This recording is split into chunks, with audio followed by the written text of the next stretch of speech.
channel if you happen to be new here. My name is Jess. Today is a very important day because we are going to be discussing last month's Hypernaut, which was Warcross. I have a lot of feelings on this book and I'll give you an overall thought about the whole book as we go, but this month, as I said, we read Warcross together. If you guys are not familiar, I will link the Goodreads group down below. We have a lot of fun on there. I really enjoy the questions and stuff that we come up with, and I love seeing your guys' answers, and I love speaking to you guys about it even if you don't participate in the group. So be sure to send me messages on Instagram. You can send me messages here as well. I love hearing what you guys are thinking about books because I think it's a lot of fun to read a book, but I also think it's a lot of fun to discuss those books with people, especially people with differing opinions, because I love just hearing why somebody loved a book that I may have hated, why somebody hated a book that I may have loved. But let's go ahead and just get started because I do have quite a few thoughts on this book and I'm really excited to give you guys my overall feeling on it because, yeah, I am just really excited because this book was not at all what I was expecting it to be. Oh, I need something to drink.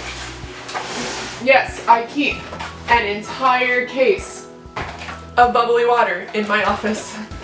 So first and foremost, I did want to go over a couple of the things that I didn't like about the book, or not necessarily didn't like, but was either confused about or just didn't really understand why it was a thing.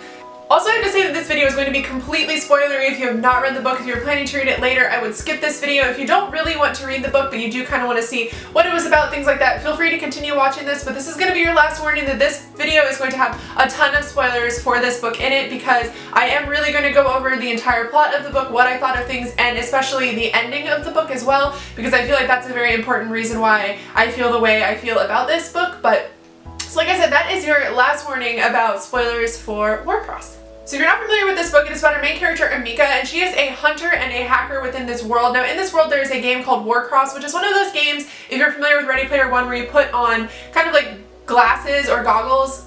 Now this world is really cool because not only are you transported into a completely different world, you can also do a sort of overlay on the world that you are already in, and I really like that about this book. I am really intrigued by overall games like this. I think that's really cool. I do play a lot of virtual reality games. I do, as you know, play a lot of video games in general. So what this book follows is Amika is kind of a down and out character. Her father passes away very young in the book, in the beginning of the book, and she's left to kind of fend for herself. Now her father leaves behind a lot of debt for her, so she decides to become a hunter, which is someone who hunts down people who are playing illegally in the Warcross games. Now what that can be is hacking, it can be betting on games, it can be illegal betting on games, selling in-game money, things like that.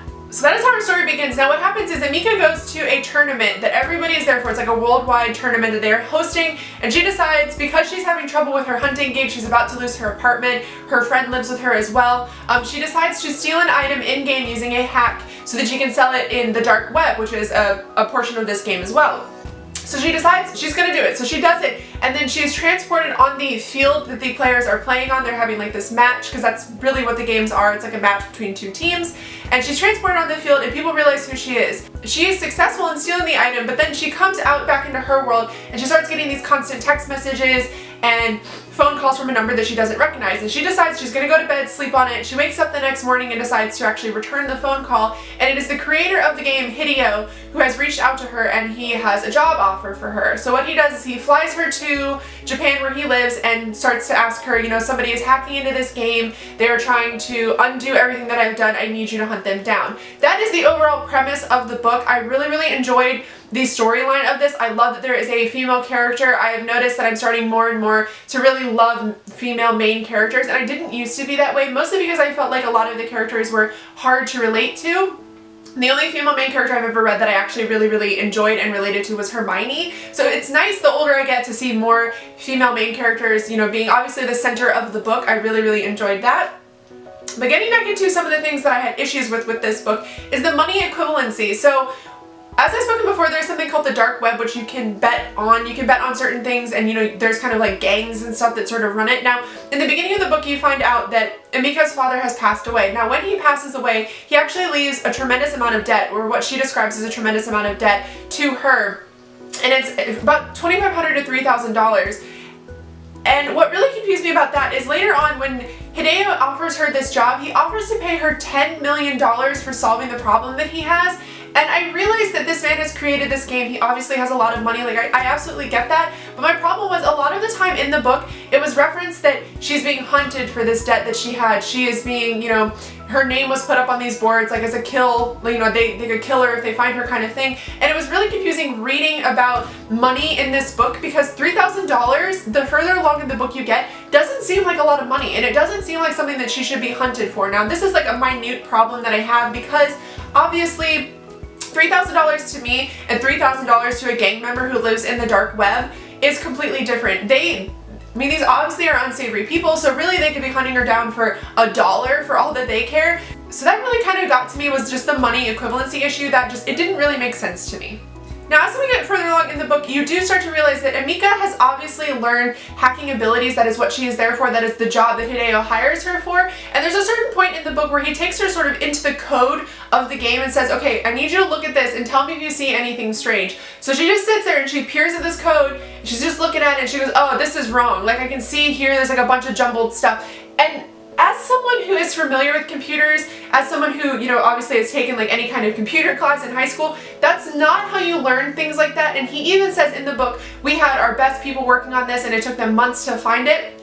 And that makes no sense to me, because it seemed very unrealistic. I feel like Marie could have spent a little more time maybe talking to somebody in the computer tech field, you know, in like any kind of like hacking, because obviously that isn't just an unsavory job that people have. It is actually a legitimate job that people do hold. So I feel like she could have spent more time maybe speaking to people about that, because it wasn't really explained. It was just kind of explained away. It was just, oh, I'm just really good at this. I learned it. You learn early in the book that she just kind of sat down one day, decided I was going to do this thing, and just started doing it. And for me, that doesn't really make any sense, because there was no training, nothing like that. And there isn't a big age jump from when she started kind of learning code and learning hacking to how old she is in the book. So for me, I just felt a little disconnected from that. There isn't a whole lot of it that actually happens in the book per se, like those kind of interactions. She does hack the game very often. She does hack like people's defense systems, their firewalls and stuff like that. Those seemed a little bit more realistic to me. And like I said, they weren't that important. I mean, they're important to the story, but there wasn't so much attention drawn to it. So for me, when he brought her into the code and he was like, okay, what can you see? And she just all of a sudden was like, oh, I see the problem right here.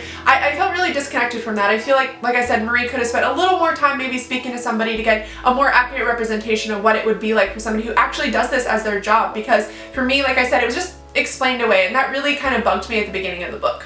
Now, a little bit of a spoiler here, well, not a little bit, a really big spoiler here. Hideo and Emika obviously start this relationship, and for me, it seemed really, really forced. Now, Hideo is my favorite character from this entire book. I absolutely adore him, even after the ending of the book, which I will get into in a minute. I absolutely loved him, but their exchanges seemed so awkward to me. So before, she was like trying to keep her distance from him. She didn't want to speak to him. You know, she was just like, this is my job. And then all of a sudden, it was a lot of flirting. It was a lot of like awkward conversations, a lot of forced interactions for me. And I know that a lot of books, people really crave that kind of thing in books, but for me, in this book, it just seemed really, really forced. And a lot of their exchanges were very sudden. Like, it went from, I don't want anything to do with him, I just want to get my job done, to, oh, I really, really like him, and so on. And it was very, very confusing, and it took me out of the story a little bit, because I feel like the story had a lot of good flow, and then when it was like an exchange between her and Hideo, it was very, very weird.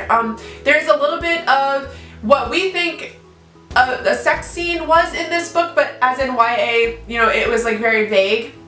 But still, like, for me, it just seemed very rushed. It seemed very unnatural. It didn't seem, you know, like it just happened. It seemed like something that was like very like, okay, now this is gonna happen. Like, Marie sat down and was like, all right, now they're gonna have sex, or now this exchange is gonna happen. And like I said, it really took me out of the story.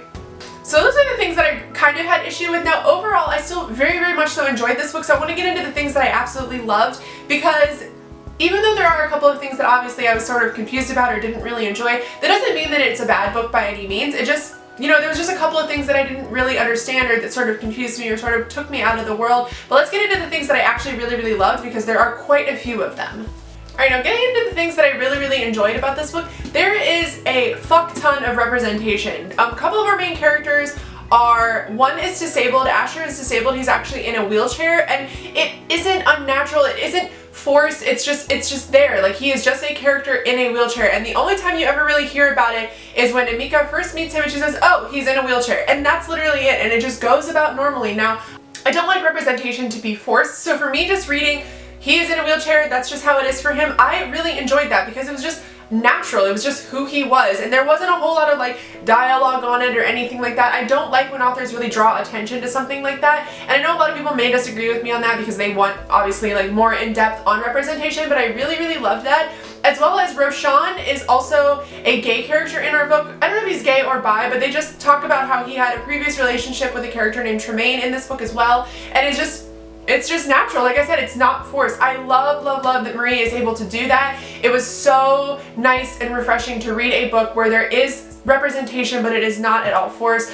So when it comes to this book, I will give it an A+ for representation and for making it completely seamless and it not being something that is a lot of attention is put on, anything like that. It is obviously referenced multiple times, like obviously Roshan and Tremaine's relationship is referenced a couple of times in this book, but it is relevant to the story. It is not like a whole let's force representation down people's throats. So I really loved that they did that in this book.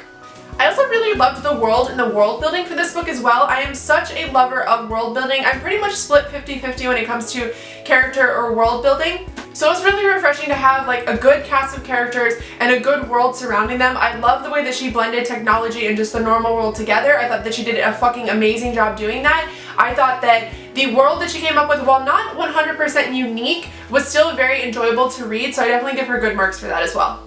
I also loved our character Zero, who is like the person that she is hunting this entire time. He does not have a face. The only name that he has is Zero. Obviously they don't know who he is. I loved his character, and it's really strange because he's not in the book a whole lot, but I like the idea of him, of somebody who's coming to destroy this world that everybody is a part of, and I really liked the way that she included him in certain things, the way she wrote him into certain things. I really liked him as a character. I like their exchanges when they do have them as well. I think that she did a good job creating a good villain for this world as well.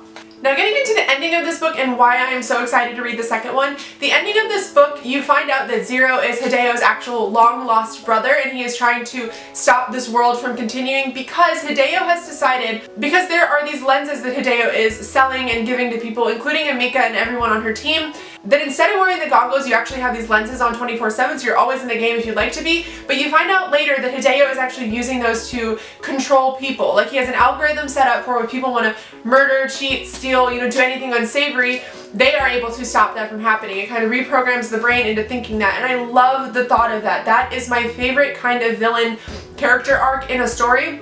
Because obviously you find out Hideo is pretty much the villain of the story. He is trying to do what he thinks is helpful for his world, because obviously his brother goes missing when he's very young, and he assumes that someone has stolen him, and he wants to prevent things like that from happening. And those are my favorite kind of stories because you really kind of sympathize with the villain in the story, but also you are obviously like, this isn't right, like we would not be okay with that. And I really love that. So I'm really excited to read the second one and see where she goes from there. So when you find out that Zero is Hideo's brother and he's trying to stop these things from happening, it just put a whole new perspective on things. So I'm really excited to see the second one, especially since all of her team, Hammy, Roshan, and Asher, are actually the ones helping her, and Tremaine, who is from another one of the teams that, as I've spoken about before, they have like battles together, and she actually fought against him, and he's actually the other hacker in our story, and he is the person who's going to be helping her in the second book, I'm assuming. I really like the idea of like a team coming together in the second book, so I'm really excited to read that as well. So overall, I gave this book 4 out of 5 stars. 4 out of 5 stars is still incredibly high for me. There were a couple of things, obviously, that I've spoken about that I didn't really enjoy or didn't understand, but overall, I still think this is a wonderful book. It is definitely worth the hype. I think that the fact that everybody loves this really speaks to it. This isn't like a stereotypical book that, you know, everybody's speaking about. It's not like ACOTAR or something like that. It is just a really great book. The world in this is beautiful. The characters are wonderful and very lovable. So I would definitely recommend this book if you're looking for something like, you know, kind of futuristic, kind of tech stuff with a little bit of representation in it. I think that you're really going to enjoy this. Alright guys, so that is it for today's video. I hope you guys enjoyed my wrap-up of Warcross and whether or not I thought it was hype or not. I will be putting a video up today on what we are going to be reading next month, and I'm very excited to read this with you guys. It is a book that has been long awaited and highly requested for me to read, but overall I really loved Warcross, and I really loved getting to know you guys and like speaking about these books together, so I'm really glad that you guys are here. But I hope you guys are having an excellent week, and I will see you in my next video. Bye!